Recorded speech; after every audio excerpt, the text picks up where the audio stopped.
How many times have you battered Nazim over the last 13 years? When was the first time you suplexed Grelod into Sovngarde, helped Faendal or Sven impress Camilla only to marry her anyway? I grew up with Skyrim, and over a decade later, I still find myself firing up that character creation and watching the hunters at work by screaming and shouting at a rabbit. There's so much they got right. A great world filled with caves and dungeons, monsters, and this little brat in Whiterun. A timeless classic that blew my mind as a kid. Bethesda got everything right. I watched a comparison video comparing Skyrim to Avowed that just came out, and it just made me appreciate Skyrim even more. In Avowed, there's no fish in the water and you can't interact with the NPCs. Skyrim, over 13 years older, kicks Avowed's arse with everything you can do in it. And it made me see how detailed Skyrim actually was. There's everything in it, except there's no pheasants. There's no pheasants, Todd. There's deep pheasants, but there's no live pheasants. Anyway, even now, I see some friends of mine sharing on Instagram how they've been playing Skyrim for a few months, and now it's like their whole brand on Instagram. Skyrim, they're getting all the merch and everything. And I replied to their story recently, "Do you know about the invisible chest at Dawnstar yet?" To which they replied, "No." Skyrim is just super special to me. Even though some games are now more advanced and have better graphics and all sorts, whenever I boot up Skyrim, it's my safe space. This is my game. It always will be.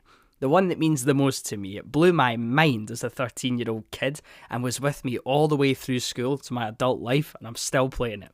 Skyrim, man. A land of unyielding cold, giant mountains, and 13 years of memories for me.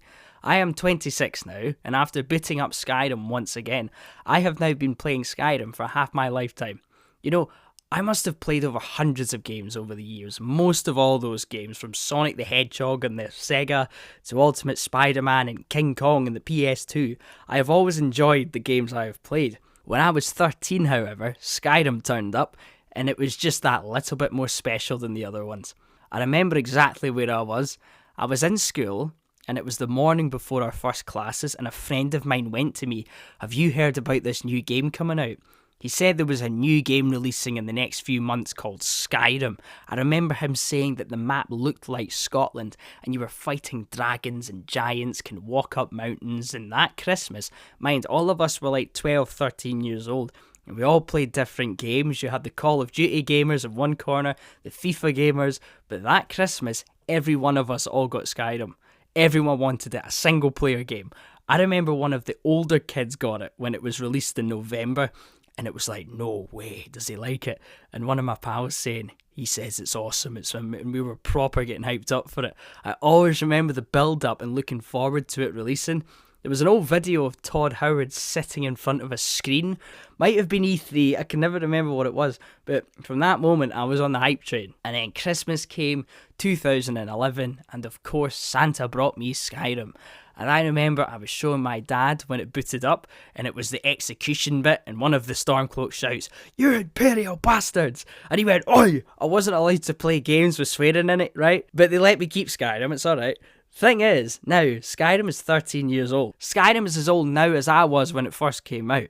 And every now and again, I find myself hopping back on to see Aela and the companions, and I remember one point last year, I started a new game, and I was wandering around Riverwood, and I walked past Faendal, and I was like, I've been getting free archery lessons off you for 13 years. They're like old friends at this point. It's strange, but I don't get that from any other game. And now here I am. I thought I'd make a video just explaining how much this game means to me, and maybe you can relate with Skyrim or another game that you grew up with that means the world to you. Look at the state of that though.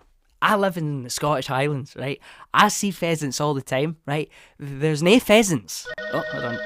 What? Ross, you're doing my pissing at it. We try to make you a voice actor in Elder Scrolls 6, so stop mentioning the fucking pheasants. There's no pheasants, Jerry. There's one there. I'll start shooting, or else. That's a chicken. You gaslight me. Get on with the video.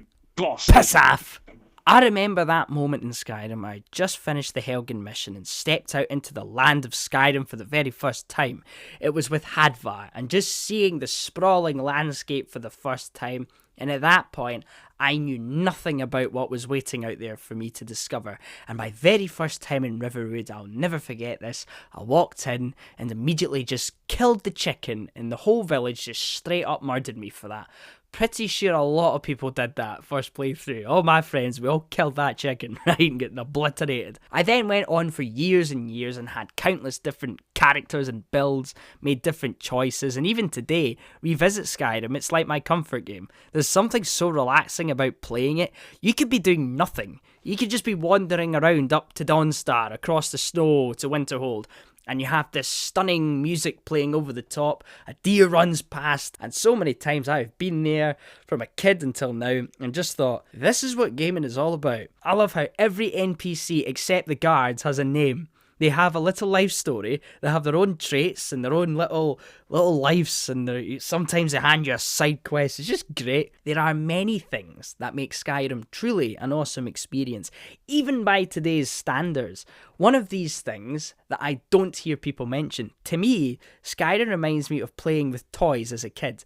Like, the NPCs are quite simple. You only have so many lines of dialogue, and they all have the same handful of voice actors, so I always felt it let my imagination run wild playing it. Like, Faendal only says so many words, but I always view him as my Dragonborn's best friend, always have. When a dragon attacked Riverwood, I was doing all in my power to save everyone in that village. They are so simple, but they have lives. If Alvor gets eaten, that's him, dead forever.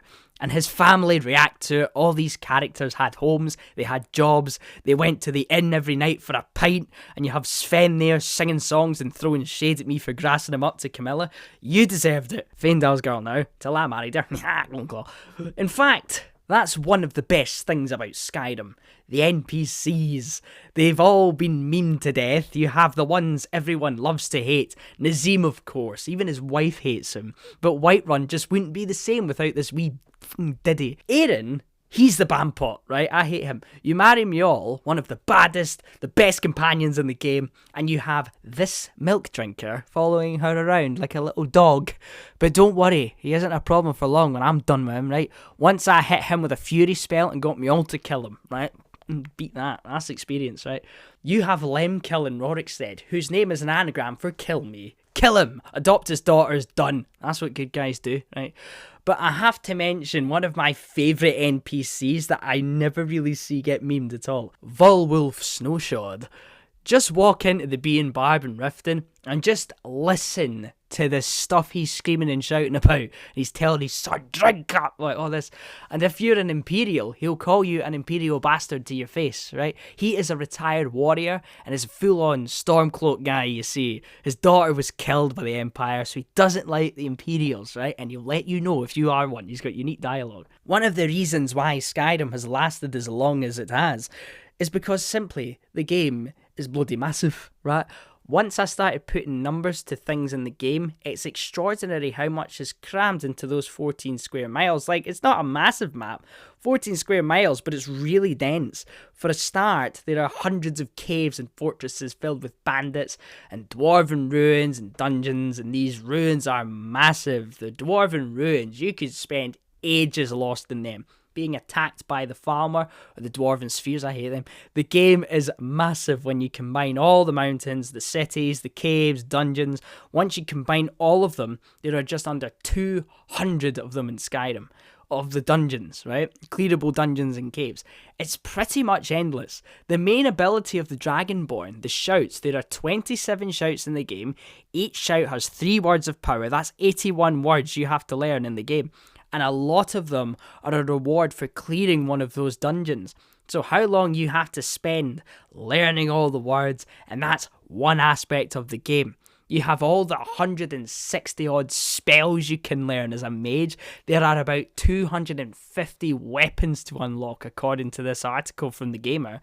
About 540 different clothing and armor items. About 250 potions. 0 pheasants is massive. Over 270 side quests as well. But you have to find all of these things, right? You can Google where all the things are, but most players we'll just be out there exploring, taking our time, dawdling about. Oh, there's a castle over there. Oh, I wonder what's inside it. Oh, companions, I'd like to join them. How about leveling up enough and taking down the Dragon Priest or the Ebony Warrior when he turns up, or Karstag in the Dragonborn DLC. It's packed with stuff. I love it. Now, let me tell you one of my all-time favourite gaming mechanics, and no other game I have ever played has done this. I've played Red Dead Redemption 2 and all of these massive epics you get today, but in Skyrim, they delve into the gothic horror stuff, and you can become either a vampire, which is awesome, but I am a werewolf guy, right? And you can turn into a big, fat werewolf in Skyrim and go on a rampage. And to me, being able to turn into a monster with full-on perk trees and have total freedom as to what to do and just hulk out is unbelievable. Especially rocking back up to the frost troll in the throat of the world for a good old-fashioned uppercut to the jaw off the highest mountain in all the land, revenge. The Dawnguard DLC is phenomenal, but I always side with the Dawnguard. I sided with the vampires once, and I enjoyed it, but I'd rather be the guy fighting the vampires. It gets better to me when you fight the vampires as a werewolf. The vampires turn into the vampire lords, which are big, giant, hulked out creatures, and you have the gargoyles that attack you as well, the big monsters.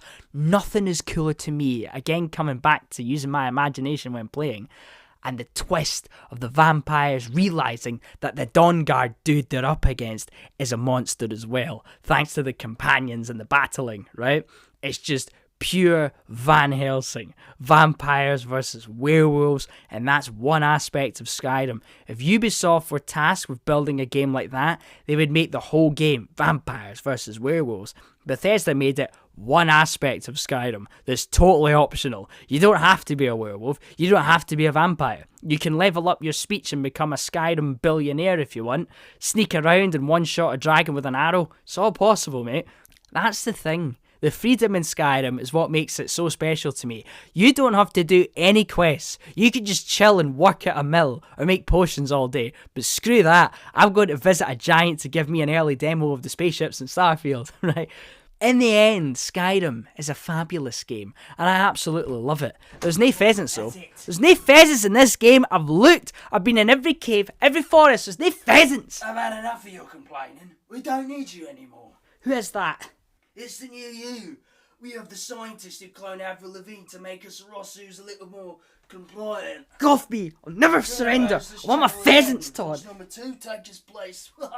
Come with me, you little bastard. We're going to the pub. Subscribe to Ross Hendry.